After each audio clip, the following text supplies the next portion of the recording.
Okay, I see that there are already some people connected, so just one more minute to see if more people is coming in, and we will start just to keep on the schedule.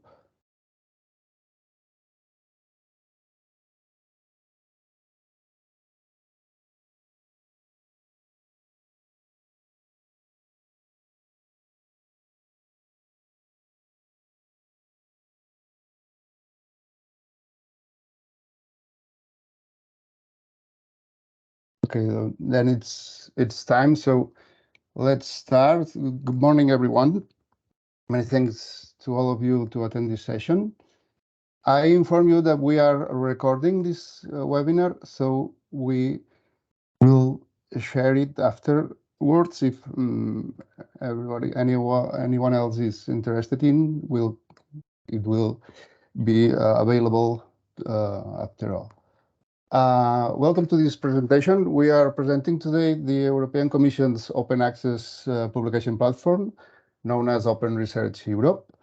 We have with us Sam Hall, whom I welcome and thank for his presence and predisposition.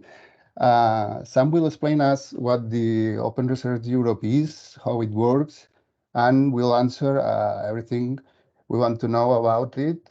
You can make all the questions you want through the chat or raising your hand, but we'll have a turn of questions at the end. I will give you the word if you want to ask something or read the questions at the chat, but at the end of the presentation, just to see all what Sam will tell us and then into the questions. Sam is the Senior Content Acquisition Editor for F1000. F1000 is the ones who developed this platform, and Sam will tell us who they are. He's commissioning articles and collections for Open Research Europe.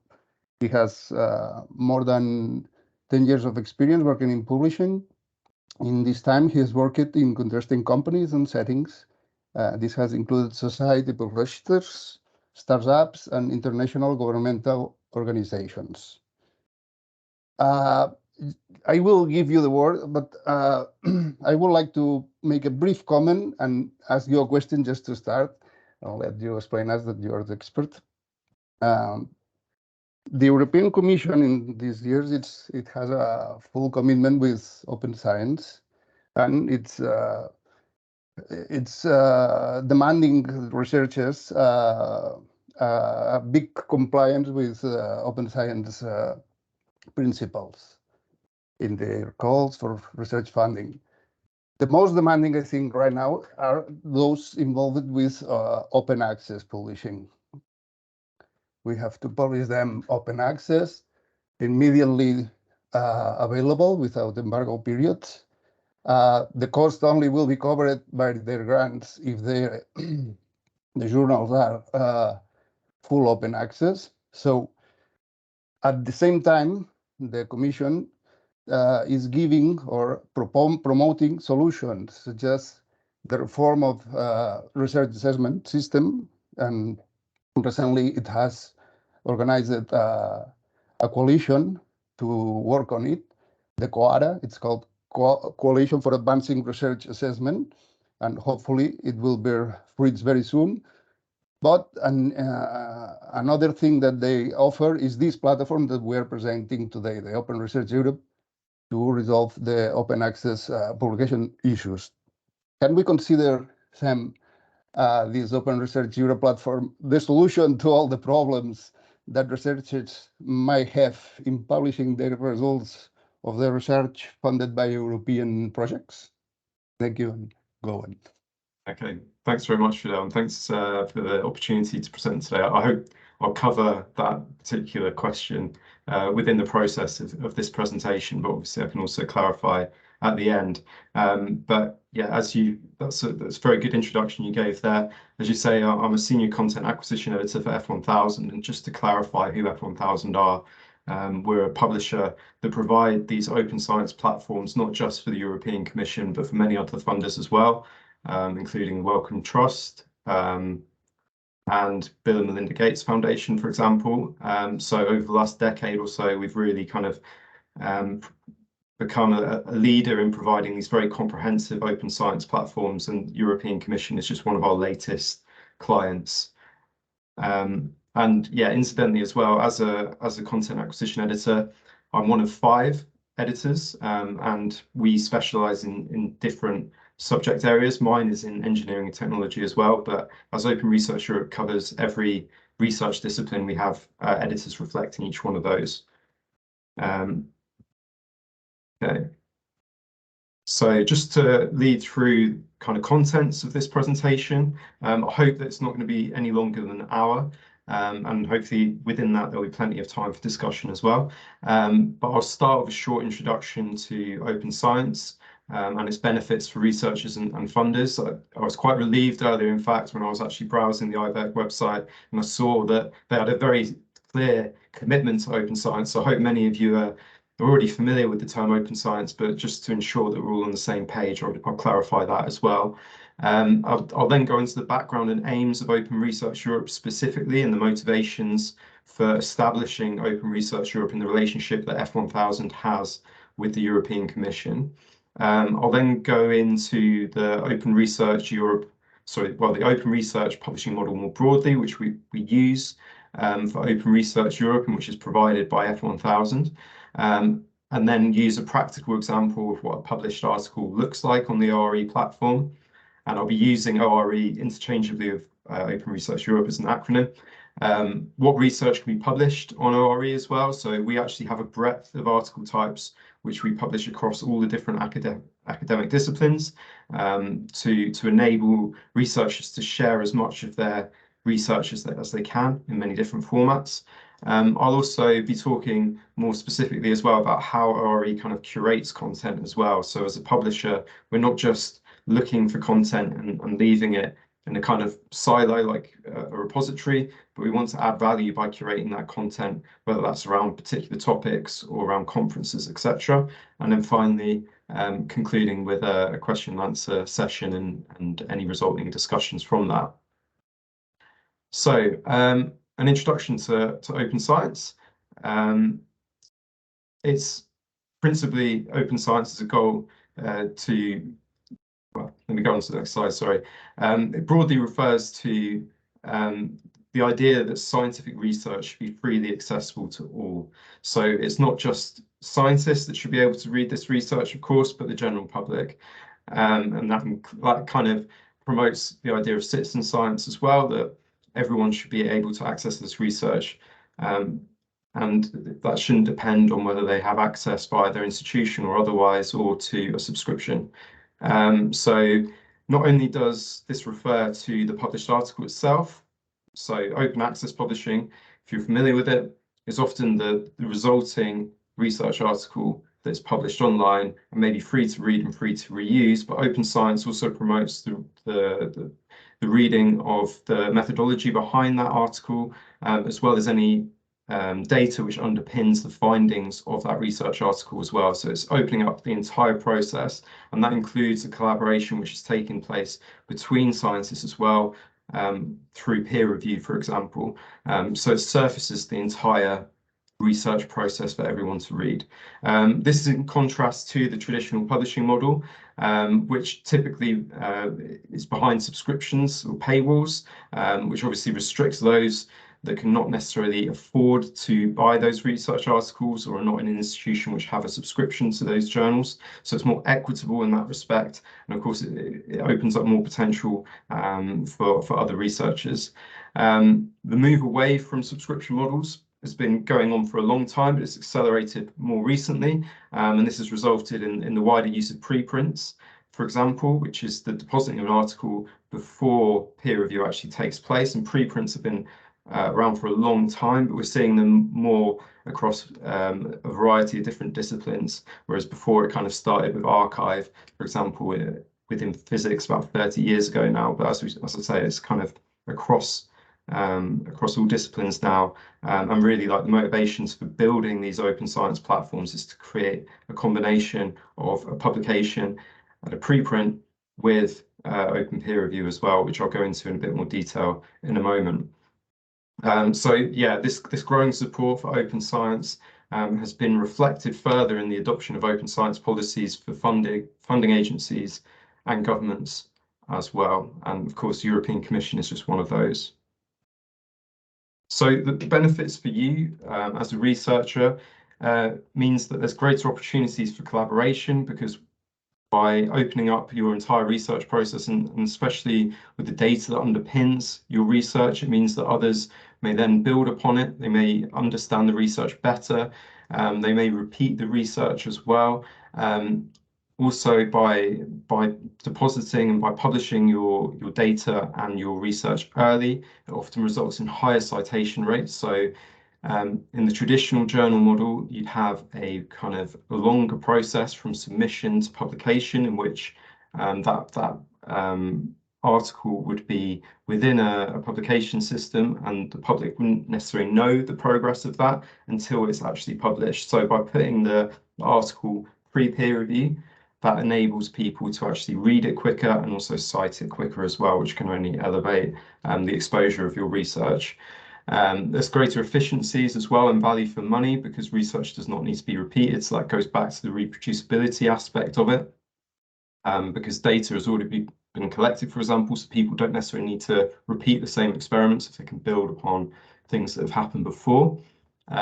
There's greater potential impact of your research, and that kind of goes back to higher citation rates as well. Like the earlier exposure you get, the more likely impact your research will have.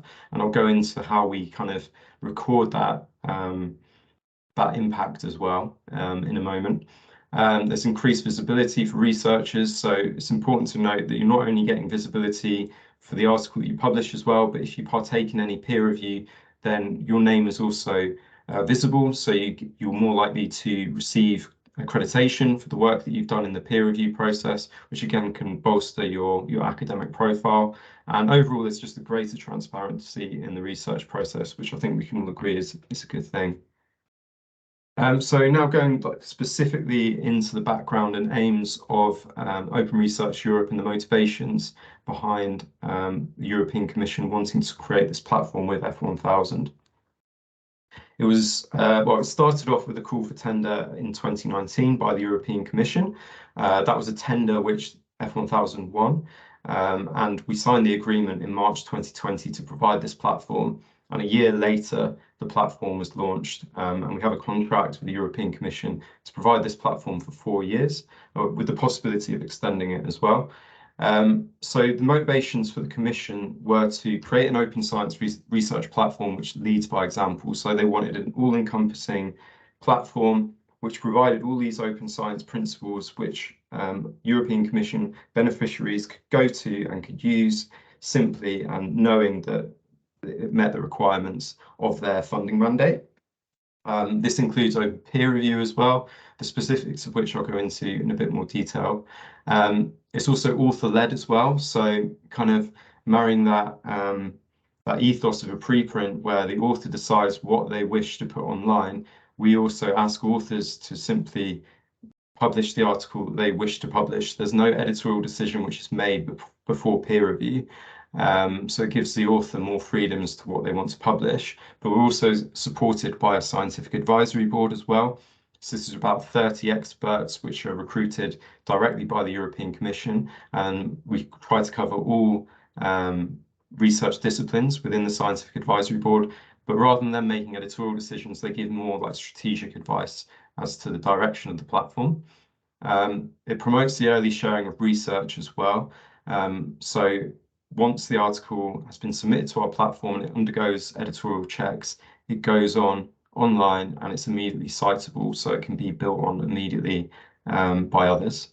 We ask that underlying data is linked to trusted data repositories as well, and that data is open access as well, and it's published under a CC BY or CC0 license.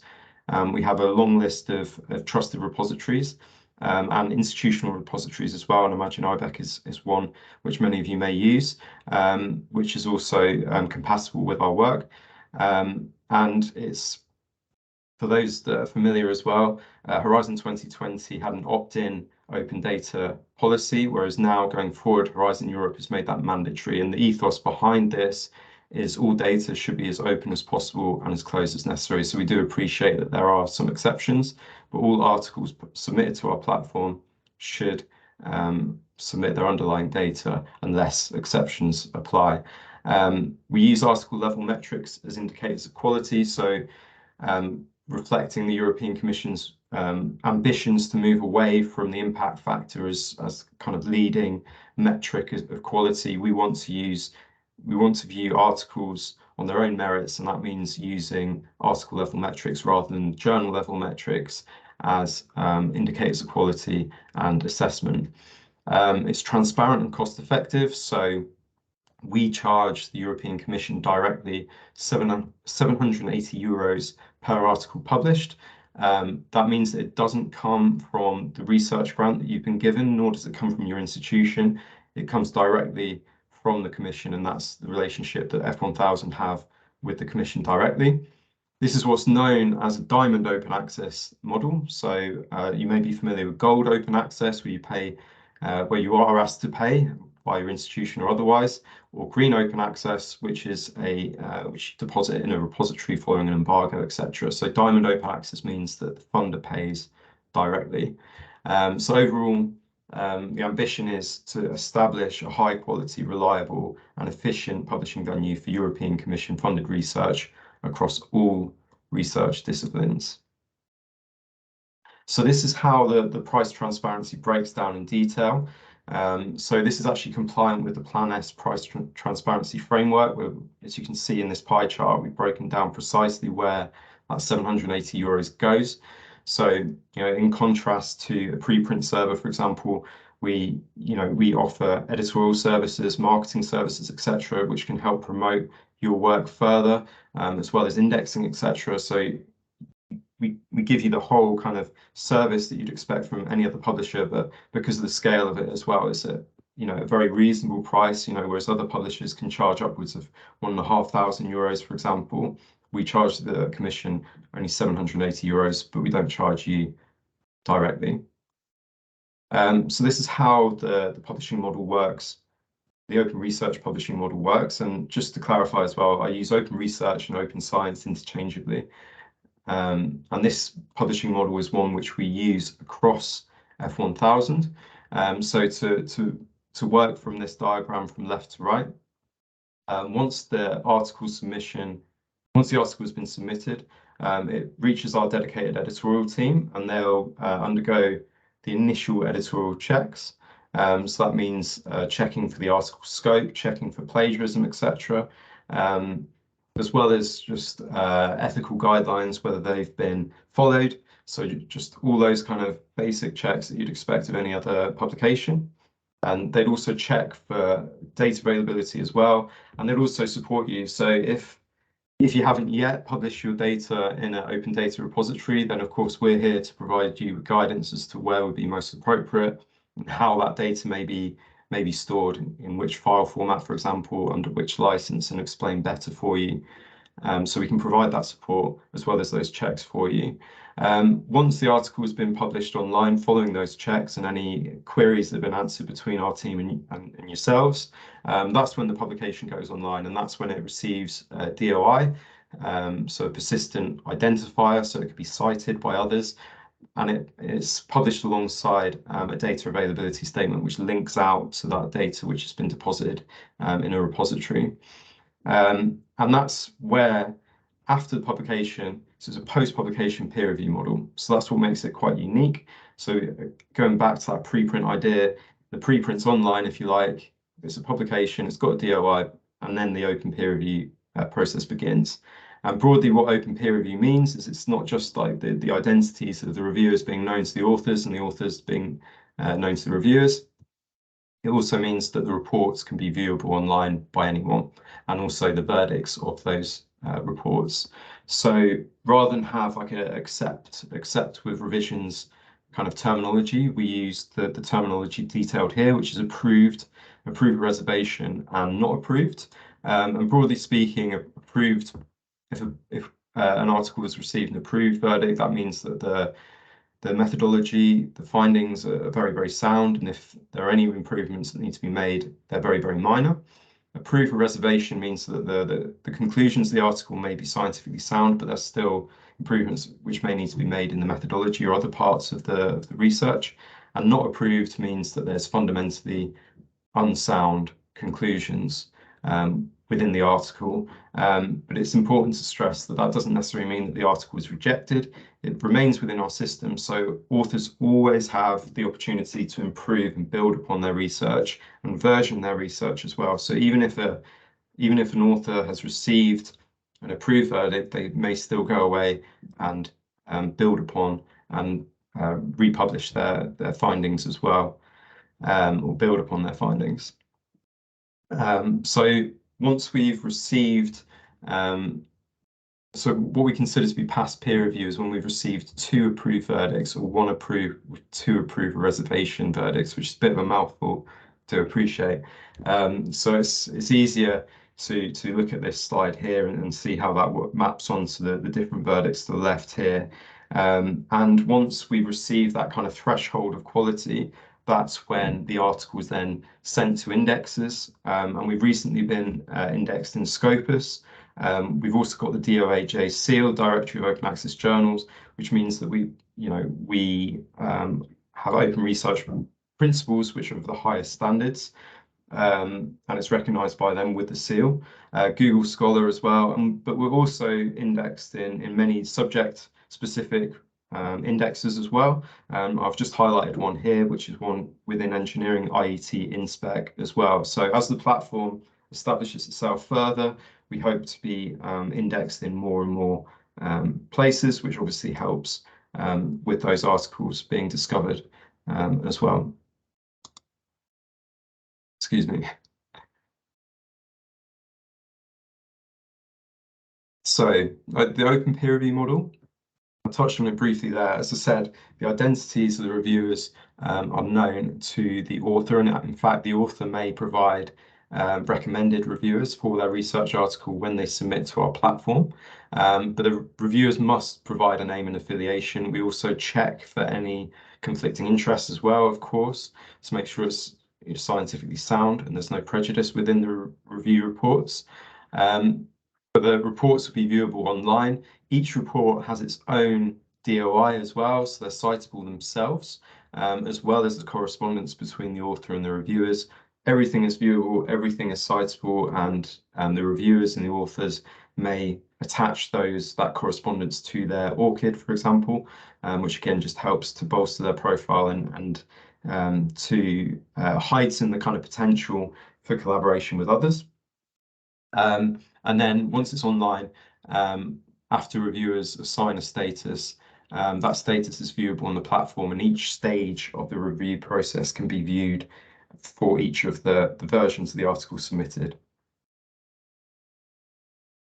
So this is what a published article looks like on Open Research Europe.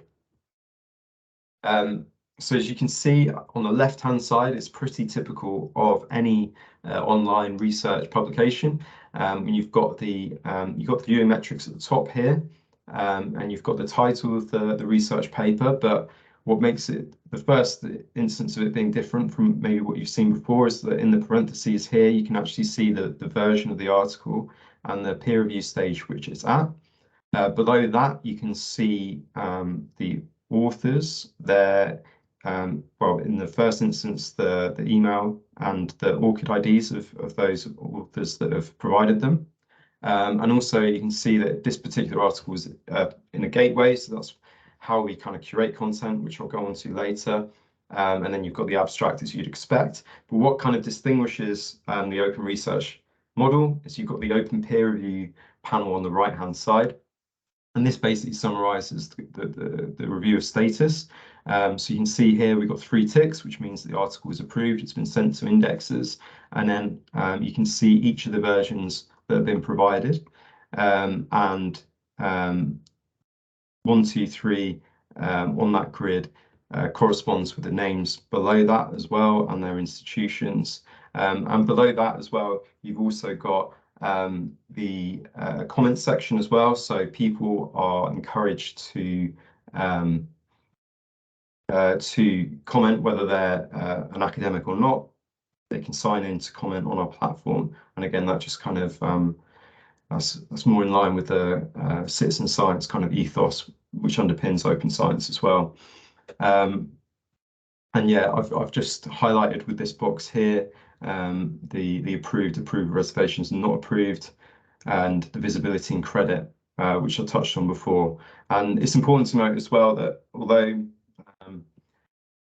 you know, some people may have reservations about being known to the author, especially if they're early career researchers, we also offer co-reviewing as well. So if an early career researcher is providing a review report, they can partner with someone more senior than themselves just to guard them from any kind of ideas or to ratify their opinions, I suppose, or their assessment of the paper. So this is what the article metrics look like on our platform. Here in this particular example, you can see that you can see each of the views and PDF downloads and XML downloads on each of the platforms. So in this case, it's Open Research Europe, obviously our main platform, but Zenodo as well, which is a European Commission repository, which articles are also sent to. So this example actually was taken last year before we were in more indexes, so I should really update this. But other indexes would also appear here as well. You can see cumulative views over time as well, by month. On the right-hand side, you can see a heat map of where precisely the article's been accessed globally. So in this instance, it's obviously darker blue in Great Britain means it's been accessed more times there comparative to the States and to South Asia, etc., and even West Africa. And below that as well, some of the article level metrics, which is powered by Altmetric. So we've got social views as well. So it's been mentioned on Twitter 5 times. It's been mentioned on 2 blogs, and also that discussion section is what I pointed out earlier, where anyone can comment on the article. And also it picks up citations from Crossref, who provide the DOI, and also Google Scholar as well. So going into a bit more detail as to what precisely can be published on ORE. So we're not just looking for the finished article, which is typical of many journals. There's, I think, 15 or 16 different article types across all these different disciplines. Some are available in some disciplines and some are not. But the idea here is that at every stage of the research process, you can provide data or an article to Open Research Europe even before the research is concluded. So it gives you that, again, that opportunity to be cited, for your research to be discovered and to be built upon as early as possible, and to be collaborated, and to, you know, open those opportunities for collaboration as well. And incidentally as well, we have editorial guidelines for each of these different disciplines as well, because we appreciate that these are very diverse fields, of course, and that there's nuance between each one and details which can't all be covered in one blanket policy. So we have data guidelines, for example, in different areas, and also that we make sure that the content can be searchable by all these different disciplines as well. So talking about, you know, how we capture all of these research articles throughout the research process, this arrow kind of demonstrates perhaps where in your research projects you may wish to deposit or to submit all these different article types.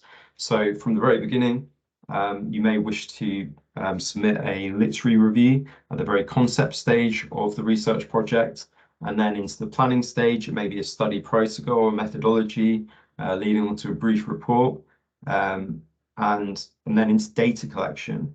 And this is something which I really love to emphasize, because obviously data is a major factor of any research that gets undertaken, and you may you can kind of deposit that data at any stage, but what we encourage you to do is deposit it as early as possible. And one of the article types which has proved to be especially effective is this data note article type. And what a data note effectively does is it describes that research data. So it's a short article without any conclusions, just describing the methodology and any limitations of that data. And again, that just means that others can understand that data better.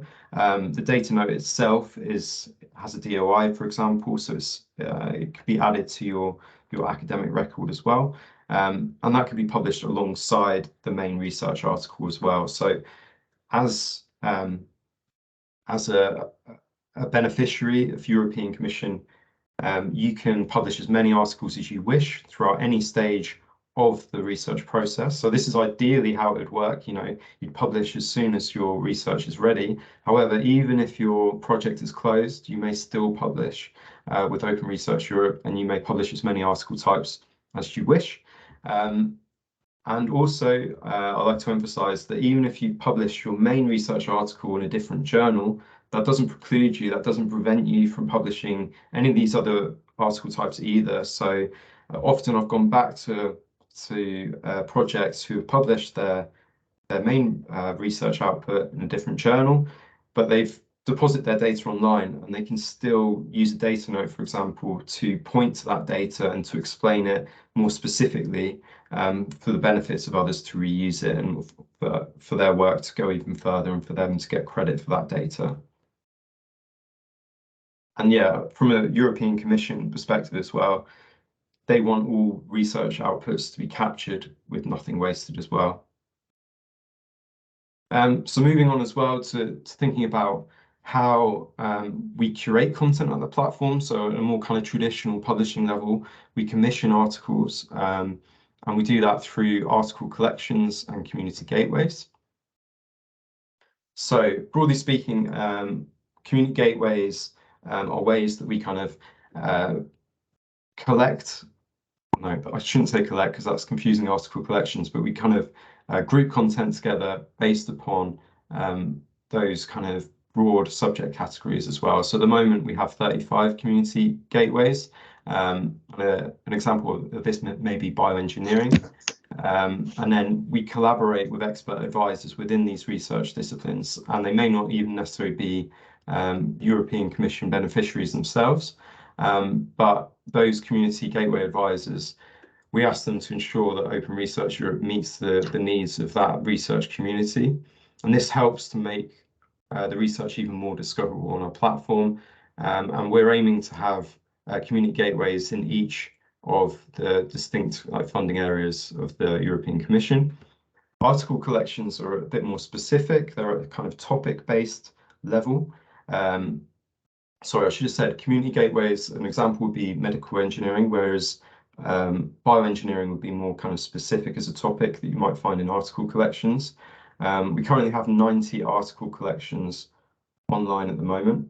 And what we're doing is, what we're aiming to do through article collections is addressing more specific research topics and trends.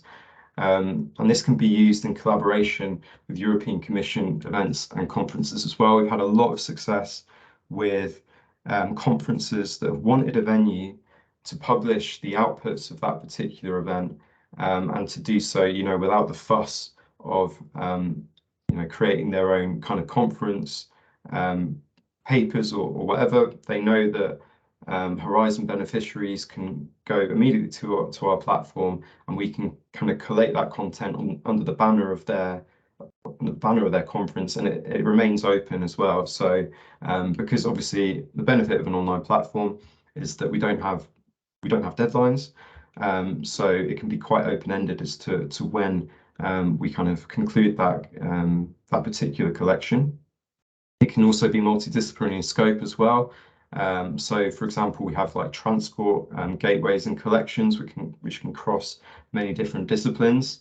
And what we're trying to do as well is trying to kind of reflexively grow these different article collections in response to where the needs are and where the emergence of new areas become evident for us.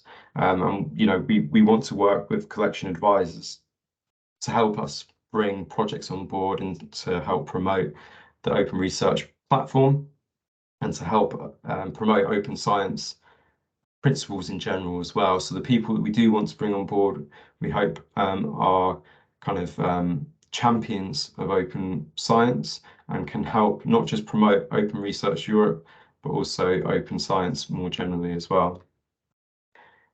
So this is how, and I've included this slide in case any of you wish to contact me about any of these opportunities. But we have three kind of broad categories of advisors that we use or that we work with on Open Research Europe. So I mentioned the Scientific Advisory Board members before, and they are kind of more of a strategic kind of steer as to the kind of broader aims of the platform. But you'll notice that across these kind of areas, every one of them is an advocate and promote open access, as well as the platform.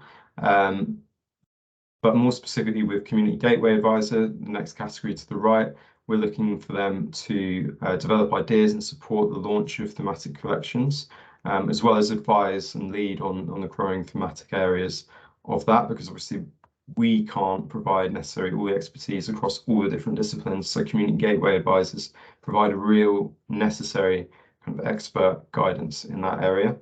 And then finally, your guest advisors will work specifically on those article collections and kind of more specifically look for opportunities to reach out to potential authors and researchers. And often we'd be doing the outreach. So similar to how I'm doing today, the guest advisor would be putting me in contact with potential researchers, and then I may be contacting them in collaboration with the guest advisor, and then talking to them directly as to the benefits of publishing of Open Research Europe, and to hopefully provide a very holistic solution for your research to be published and to meet all the criteria necessary with the European Commission grants.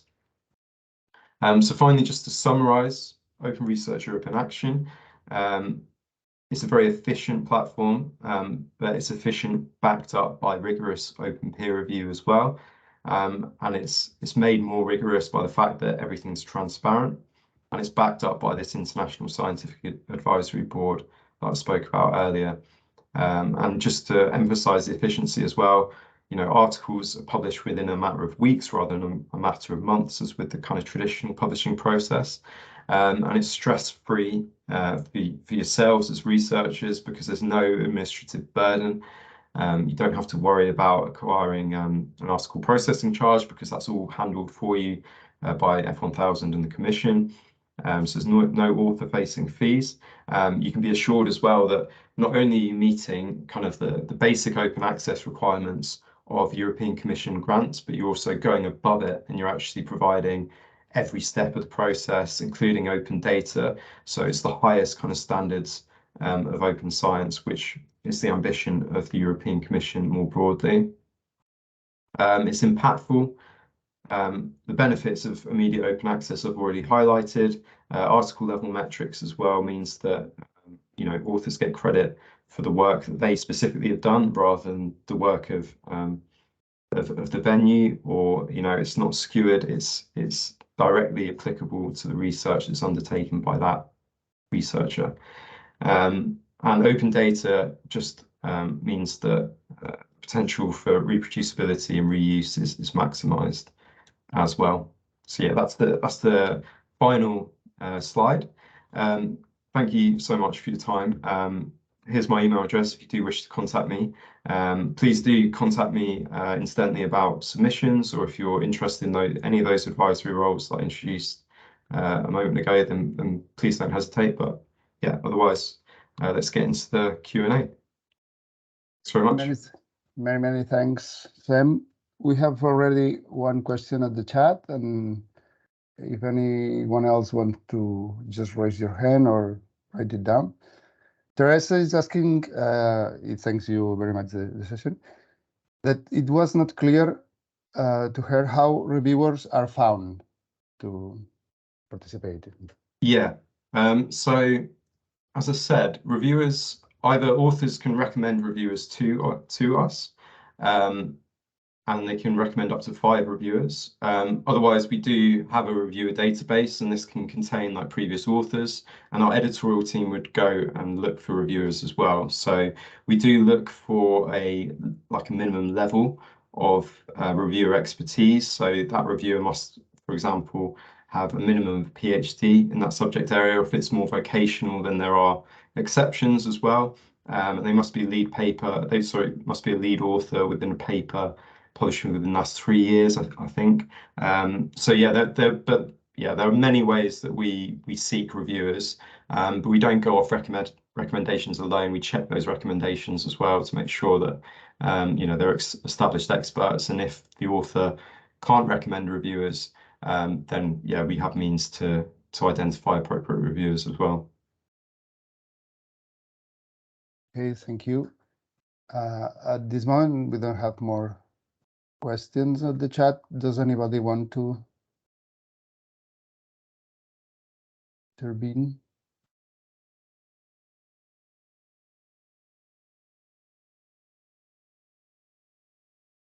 I see some people writing, so let's wait a while. And Sam, these reviewers are paid? No, because they're not paid. Okay. Yeah. So we have first again asking, this option for conference is open for any conference, which is the process? Yeah, it is open for any conference, but I suppose the kind of limiting factor is the fact that anyone that's submitting to the platform needs to be a Horizon or European Commission beneficiary. But what we have done in the past as well is that when conferences have maybe contained some European Commission funded research and some non-European Commission, then we've actually spread it across our platforms. So we've got Open Research Europe, but we've also got F1000 Research, which is our main platform that we publish as a researcher. So if there are any papers which don't have European Commission funded, then they can be put on F1000 as well, and we can kind of make a home for both of those papers on the same platform, if you like, or in the same through the same model, I suppose is easier to say. Yeah. So yeah, if you do have a conference, then yeah, please do get in touch. Even if it's not European Commission funded, we can find a destination for it, or it can be a mixture between Open Research Europe and another platform as well. Okay, thank you. And Raymond, one of our researchers, is asking, I think, the classical question, how all this publication will be recognized compared with the classical indexes, the JCR, the quartiles, etc. I think this is one of the main concerns of all researchers, and I said at the introduction that the reform assessment is really necessary to make it have sense in the open science model. So how are you dealing with this? Yeah, it's a question, as you point out, comes out quite a lot. So because of the coalition, the reform of research assessment, European Commission don't want or aren't seeking to be indexed with an impact factor, because we want to move away from the impact factor as the kind of primary metric for quality. So yeah, we are indexed in Scopus, and we want to be indexed in as many big venues as possible. But principally, we want to move away from the impact factor, and it's complicated, of course, because there's many, national, people going at different paces, countries are going at different paces, moving away from the impact factor, and there may be conflicting information as to whether they should publish with an impact factor or not. So although Open Research Europe is moving away from the impact factor, we do acknowledge that some people do still need to publish with it. But if the institution, and I did check earlier whether IBEC is a signature of CORA. I don't know, Fidel, whether you know whether they are or not. Yeah. We are considering it and in process to do it. So in which case it may mean that you're moving away from impact factor anyway. But if you weren't, then you still may publish elsewhere with an impact factor if you absolutely have to. I encourage you not to, but if you have to, we understand, and I'd encourage you to think about maybe publishing other parts of your research in those different article types that I showed you earlier. You can't repeat the same research article, but you can certainly think about other parts such as data note, which could be published on our platform to give greater exposure for your work. Okay, thank you. We have another one writing, some people. I think this change of paradigm is the most difficult thing to achieve for all of us. Yeah. Mm-hmm. Leon like Balchin, sorry. Say. I was just going to say, like, it's like the open science movement in general, you know, it's taken us, Exactly. This long to get this far. And I think it's the same, it's going to be the same with the kind of reform on research assessment. We have to move in the right direction. It might be quite slow and painful to begin with, but as long as we're making the right steps along the way, hopefully, we can come to the ideal situation. Exactly. We have another question from Leon Balchin. Why this is only for Horizon and similarly funded research, if I understood correctly? Why not for any research in Europe that is willing to comply with open research requirements?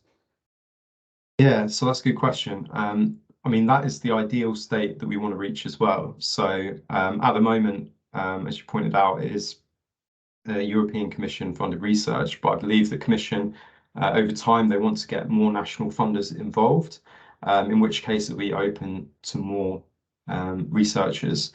But from the first instance, it's only available to European Commission funded research. But what I would encourage you to do is maybe just follow our developments, because we are constantly broadening the amount of research which is available to our platform. So, for example, with cost actions, that was added late last year, and that's opened up a lot more avenues for people to publish with us.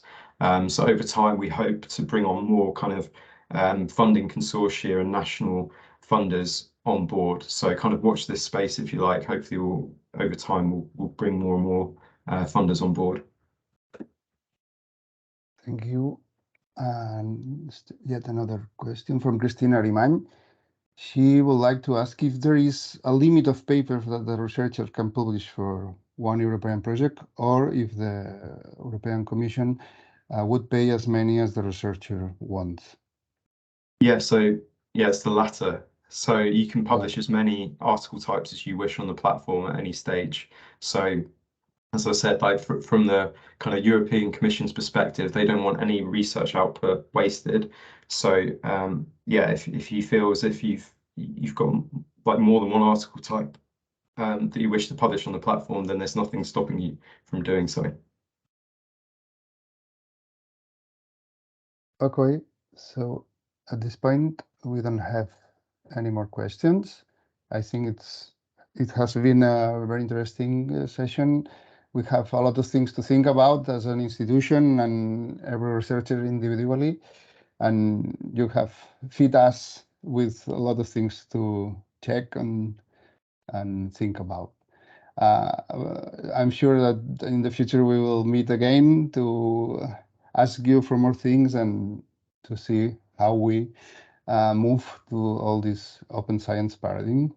So many thanks, Sam. Many thanks to everyone that have assisted today, and see you in another occasion.